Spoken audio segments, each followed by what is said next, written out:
নমস্কার বন্ধুরা, মৌটিনাস কিচেনে আপনাদের সকলকে স্বাগত।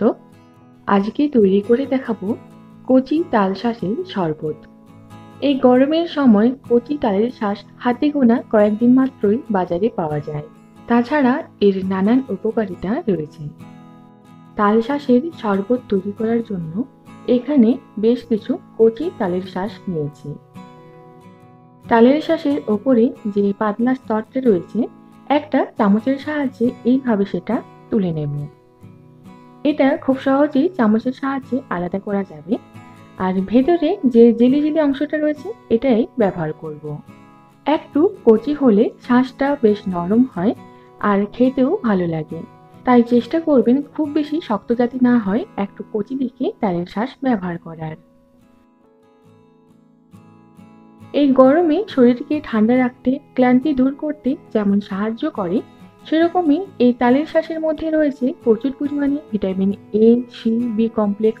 তালের শাঁস লিভারের বিভিন্ন সমস্যা দূর করতে সাহায্য করে।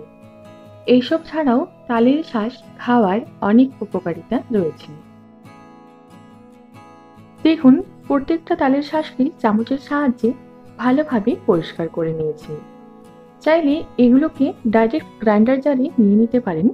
তাছাড়া একটা ছুরির সাহায্যে একটু ছোট ছোট করে পিস করে সেগুলোকে গ্রাইন্ডার জারে নিতে পারেন। এইভাবে কেটে শরবত তৈরি করলে সহজেই যেমন ব্লেন্ড হবে, সেরকমই শরবতে কোনো বড় অংশ থাকবে না তালের শাঁসে। তাল শাঁসগুলোকে ছোট ছোট করে টুকরো করে নেওয়ার পর গ্রাইন্ডার জারের মধ্যে নিয়ে নেব। এর সাথে নেব 1 চামচের মতো চিনি। তালের শাঁস বেশ মিষ্টি হয় আর খুব বেশি মিষ্টি শরবতে ভালো লাগবে না, তাই কম পরিমাণে মিষ্টিটাই এখানে ব্যবহার করলাম। তালের শাঁসের সাথে ডাইরেক্ট আইস কিউব দিয়ে যদি ব্লেন্ড করা হয় তাহলে একটা স্মুদি ভাব আসে। তার জন্য এখানে নিয়ে নিলাম বেশ কিছু আইস কিউব। এর মধ্যে নেব পরিমাণ বুঝে ঠান্ডা জল। বেশি জল ব্যবহার করলে টেস্ট ভালো আসবে না।